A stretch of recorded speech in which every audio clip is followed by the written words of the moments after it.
우리가 다윗의 아들 솔로몬을 다시 왕으로 삼아 기름을 부어 여호와께 돌려 주권자가 되게 하고 사독에게도 기름을 부어 제사장이 되게 하니라.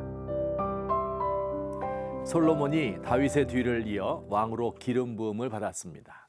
솔로몬이 왕위에 오를 때 사독이라는 사람에게 기름을 부어 제사장을 삼았다고 합니다. 오늘의 본문은 솔로몬이 왕위에 오른 것과 사독이 제사장의 자리에 오른 것을 나란히 기록하고 있습니다. 제사장이란 직분이 솔로몬의 다스림을 받는 정부의 한 부서 정도가 아니라는 말입니다. 제사장을 글자 그대로 풀어보면 제사 드리는 사람을 가리킵니다. 그러나 제사장은 단순히 성전에 머물며 제사만 드리는 직분이 아니었습니다. 왕의 곁에서 하나님의 뜻을 가르쳐주는 직분이 바로 제사장이었습니다. 왕에게 모세오경 율법의 내용을 가르치고 그 율법에 따라 왕이 하는 결정이 하나님의 뜻에 합당한지를 판단해주고, 때로 왕이 결정하지 못할 때 하나님께 물어 그 뜻을 알려주기도 하고, 혹은 잘못 판단할 때 책망하는 일도 하였습니다. 그러므로 제사장은 이스라엘을 지탱하는 두 기둥의 하나였습니다.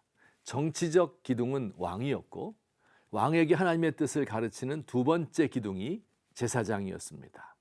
다윗 왕조만 대를 이어 왕위에 오른 것이 아니라 사독의 가문도 대대로 제사장의 역할을 감당하였습니다. 심지어 다윗 왕조가 무너졌지만 다윗 왕조보다 제사장의 가문이 오래 살아남았습니다. 바벨론 포로지에서도 제사장의 역할은 그치지 않았고 고통받는 이스라엘의 정신적 지주가 되었습니다. 사독의 후손 가운데 에스라라는 사람이 바벨론에서 태어났고요. 그가 포로에서 귀환하여 이스라엘의 영적 부흥을 이끌었습니다. 실은 우리가 읽고 있는 역대기 성경을 기록한 사람이 사독의 후손 에스라입니다.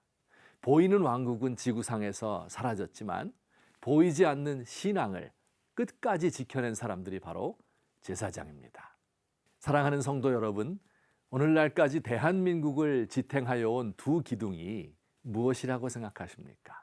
하나의 기둥은 물론 대한민국 정부일 것입니다. 외적으로부터 국가를 수호하고 정치와 경제를 주도적으로 이끌고 법과 질서를 따라 강제력을 가지고 국민을 통치하여 오늘의 대한민국을 이루었습니다. 자, 그러나 과연 정부의 힘만으로 위대한 대한민국이 이루어졌다고 생각하십니까? 보이는 것보다 보이지 않는 것이 더 큰 역할을 하는 법입니다. 산업화를 이루기 위하여서는 근면과 성실, 금욕적인 삶의 태도, 더 나은 미래를 꿈꾸는 마음이 필요합니다.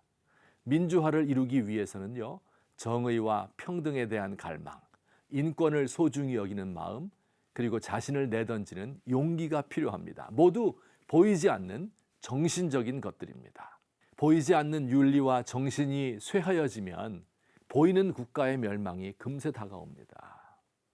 누가 우리 대한민국의 정신을 이끌어갈 수 있을까요?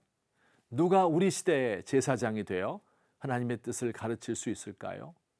초월적인 하나님을 믿고 보이지 않는 세계를 더 중요하게 여기는 우리 그리스도인들이 아닐까요?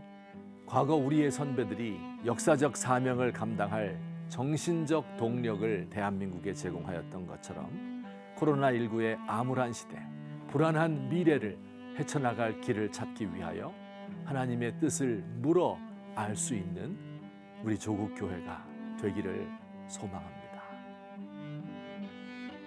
어찌하여 교회가 세상을 책망하는 것이 아니라 세상이 교회를 염려하게 되었나이까? 대한민국의 그리스도인들이 재리와 향락의 유혹에 기운이 막혀 힘을 잃지 않도록 하옵소서.